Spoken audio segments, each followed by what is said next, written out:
camera rig we're gonna build. So I have acquired recently, in the mail is on its way, the DJI Mobile 8P camera gimbal, robotic camera gimbal. That's the neat part, right? So this robotic camera gimbal, I'll be able to strap my phone to it and it can track me or whatever I want. Then the next step, I have a bunch of these aluminum profiles laying around somewhere hidden in the Danish countryside. There's a huge stash of aluminum profiles that I have saved for this very special occasion. Of course, I already talked about the simulating racer sim rig that I'm gonna build with these profiles, but now I've got another brilliant idea. So what if you took these circular profiles here? What if you took these bad boys and you built a mega circle of these, and then you took your camera gimbal, the Mobile 8P, strap it on here, give it some kind of wheel, motor, woo, make it go around in circles and circles and always film me. So that's kind of the concept here. So I'll take a ton of these rounded profiles, aluminum profiles.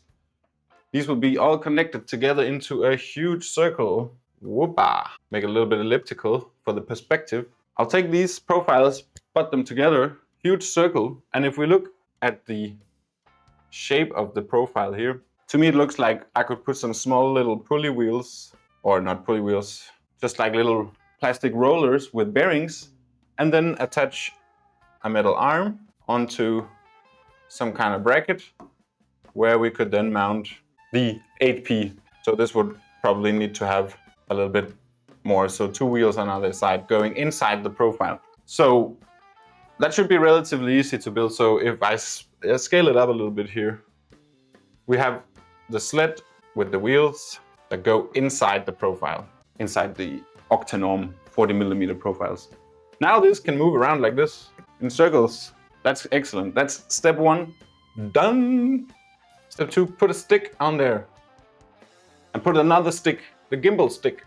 So we put that's not a gimbal. Put a stick and the gimbal with the little robotic arm that connects to my phone. Great, great, great, great. That's cool, because now let's say I'm working on something cool here for you guys on my desk and I've got my arms and hands like people do. So now this camera can track me, bam, right in the face. And then if I move to the other side of the table, he can go whoop, all the way around here. Oh, that's a very bad drawing. And then film me from that perspective. So then we're thinking, how does it move? Well, it needs a drive wheel of some sort. So I'm just thinking to take, some of you might have seen these when you were kids. They're called RC cars. Very bad drawing of one, but they have radio controls. You take the remote, joystick, woo. These two speak together. Wow, match made in heaven. We're gonna actually have a connection that I can control remotely with my little thumb. Step 1. Step 2, automated. Somehow, make it go around by itself. There's infinite options, but this circular camera rig is definitely a cool project for this channel. So in the beginning, I'm imagining it's just gonna be on the floor, but in time it could be mounted in the ceiling or anywhere else we want. The sky is the limit with this. But version 1 will just be the drive wheel. So if we take an RC car and we take out the motor, probably has some kind of shaft where the wheel is attached. So let's say we have the Octanorm profile here. This is our aluminum profile we have over here on the left. Then we just plunk it down somehow, mount it to the bracket that we already have. Maybe the balance isn't too good like this. Shouldn't be that big of an issue. But, you know, this is all theoretical for now. But the idea is to take some kind of remote controlled device that has some kind of drive wheel back and forth, mount it on the top of the profile. It could even be on both sides, but I don't think that's going to be necessary. It's going to be very light rig. So that shouldn't be necessary at all. Yeah. So mount it to the ceiling could be fun. That would be super fun. But step 1, version 1 will just be a RC V1 V1 colon RC car motor for drive. That's the version 1. V2 might have a linear actuator for going up and down. That could be pretty sweet. Automation of that.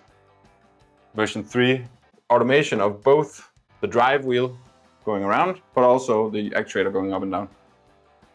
Some kind of AI that will be able to detect whether or not I'm looking at the camera, and then if not, then it will find a new position. Because if I'm like this, then it'll be like, hey, I better rotate around and face the subject. V3 automation, right? The sky is the limit. And there we have it. I hope it makes sense. It makes perfect sense in my head. And to me, it seems like something I could 3D print in 2 days if I wanted to. But I don't have the aluminum at home right now, and I will think a little bit more about the whole drive wheel system, because I feel like I have figured out the sleigh with the little wheels that go inside the profile. And it's not going to be very heavy. That's the beauty. And if I do use a long profile as the base, it's going to be super sturdy as well, so it's not going to be like all over the place. It doesn't need any kind of reinforcements. It's going to be super light. It's going to be a great little fun piece of camera rig, but there's no limit to what I can do. And the cool part about it is that if we have the demands of what it needs to do, they're pretty simple, because it literally just needs to hold the gimbal in a certain height, and the gimbal even has, the gimbal even has a telescopic arm built in, so height adjustment in the beginning is not that critical since I can do it manually. So if it can hold the gimbal and it can go on the sled with a drive wheel, so drive around wirelessly. Right, so I have a radio control unit from an old RC car that has a drive wheel attached to the profile, and then it'll go around, and the camera will always track me because it's robotic. So that's cool. And if I stand out here on the outside of the rig, that's fine. That's actually really cool as well. So this, it doesn't need to be that big. It could also be very small and be ceiling mounted. But then what's the point, kinda? It is really cool because I like to go around from projects from different angles. And you know, maybe having 2 of them is overkill when perhaps a 360 camera could probably achieve exactly the same from the top here. So if you had a 360 camera mounted on top, in combination would be fun. But yeah, I'm really down for this project.